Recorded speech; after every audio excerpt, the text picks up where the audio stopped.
Welcome back, everyone, to the Bitcoin Business Bureau. I'm your host, as always, LitecoinLeader. Today's video is going to touch about why this December is going to be a little bit different than the last few bull runs in 2017 and 2013. Now, I hinted at that yesterday that I would talk about this, and someone sent me some extra content that we're going to talk about now. I also talked about that in my AMA, my Ask Me Anything session last night with Patreons. That video is now available on Patreons only for Patreons, but it was a great conversation. It was over an hour long. A lot of good questions, a lot of different topics, but we talked about what's going to happen, where things are heading. We talked about some things that I can't talk about on YouTube, which is another reason to join Patreon.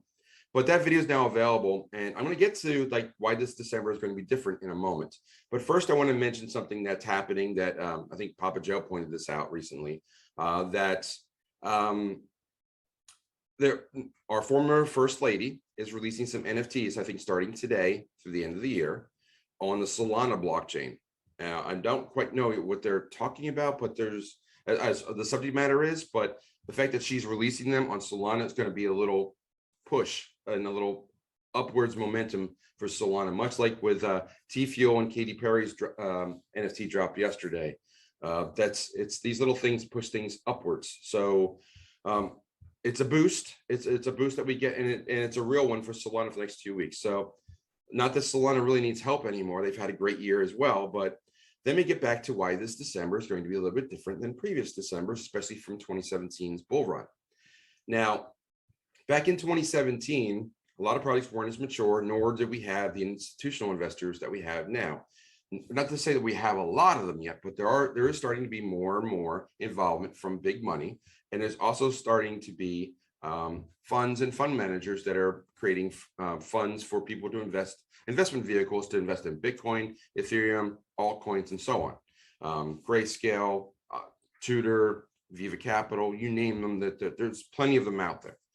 But what these companies need to do is that every so often, especially at the end of a calendar year, they need to take profits in order to pay for the firm's performance and how they've done for people, and they share them in the wealth. So they have these things called performance fees. And Raoul Pal, I'll link this video up here. He had a great 1 hour conversation on Real Vision. It's a great follow too. You should follow that channel.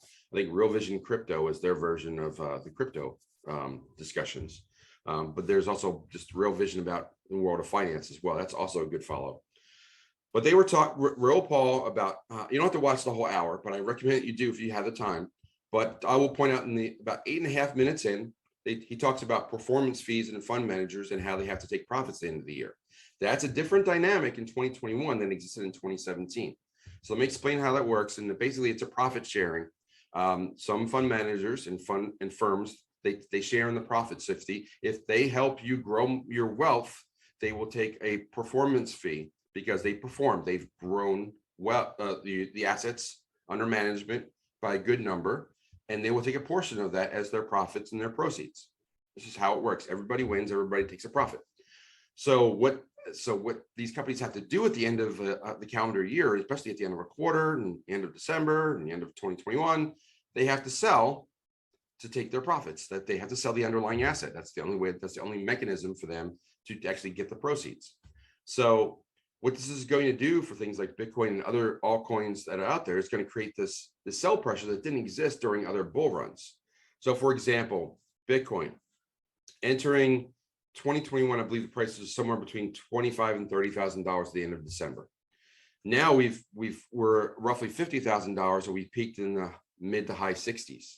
So, based on however they define the performance, they will have to sell some Bitcoin to take the profits to pay the fund managers, the fund, the firm, and so on.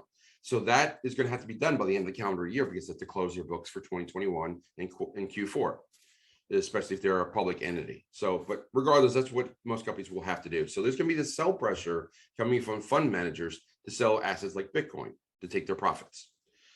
So that's going to put a little bit of a wrinkle in the boom or the bull run, because now you've got this extra sell pressure and timeliness of selling. Because you have to do it in the next 2 weeks and you have to take those profits. So even if there's a big bull run in Bitcoin, there's going to be the sell pressure that there's these firms have to sell to take their profits. So that's probably going to change the shape of Bitcoin's growth rate. So instead of just, just this parabolic run upwards around the end, like towards the last week or two of December, you're gonna see some dips down because they have to sell, and then it might run up again in January. And you may see a parabolic move in January. Again, not financial advice, not predicting the future, and predicting timing is the hardest thing to do. But I just want to give some insight as to why this could very well be happening, and it has to happen for these fund managers. And as more and more institutional money get involved in the assets of cryptocurrency, this is going to be more impactful. So I'm not saying that they're going to plummet Bitcoin or Bitcoin is going to dive. I don't think that's going to happen. I think Bitcoin is going to go up, but maybe not quite as parabolic for the rest of this calendar year, because like most people don't, the average person doesn't want to sell in December. Not that you should really sell your Bitcoin, not financial advice. You can do what Michael Saylor says and borrow against it. But most people are concerned about creating taxable events by the end of the year. But fund managers have to close their books by the end of the year and take their profits. So that's going to, that extra sell pressure is going to create some sell and downward price pressure on Bitcoin. So something to keep in mind. If you see this happening, between the next 2 weeks, don't be alarmed. The fundamentals haven't changed. Bitcoin is still the best asset that's out there, and they just raised the debt ceiling in the United States. So they're going to print more money. More fiat is coming. I know that Turkey. I saw a story that the Turkish lira is not doing well because of their interest rate hikes, and the U.S. just hinted that they're going to raise interest rates next year. We'll see if that happens. The last time that happened was, I think, March of 2020. We know what other factors happened then. So they kind of buried that in there. But it's going to be a wild ride. And remember the fundamentals. Just don't get myopia. Don't get nearsighted and focused on just what's the price today. Zoom out. Look at how the general trend has happened for the last year, and understand the global dynamics of the economic markets in the world right now. There's only one asset class, and some assets that are in that class that have a limited supply or a fixed supply. That's not going to change. The fundamentals of Bitcoin will not change between now and the end of January. I can pretty much tell you that. I don't see any new proposals that are out there to change Bitcoin at all. And even if there are, it's not going to change the fundamentals. There's still only ever going to be 21 million Bitcoin, because the miners will never change that. And the only ones that are allowed to vote on changes to Bitcoin. So there's your proof that 21 million Bitcoin is it. That's all it's ever going to be. I think it's roughly 18.5 million have been minted so far.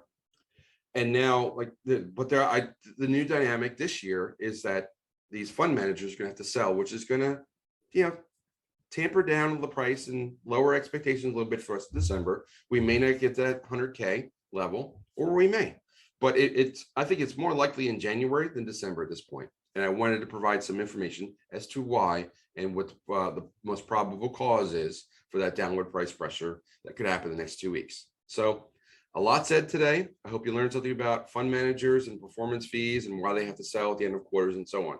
So this is what happens when big money comes to this space. It's a growth issue, and we're just going to have to learn to live with it because the money is coming. People are coming to Bitcoin. Be happy that you're there now and keep on stacking those sats. So with all that said, I'm going to close the door on the bureau. Say once again to follow the leader and join the Patreon and watch that video from last night. It was pretty good. And I'll see you next time. Take care.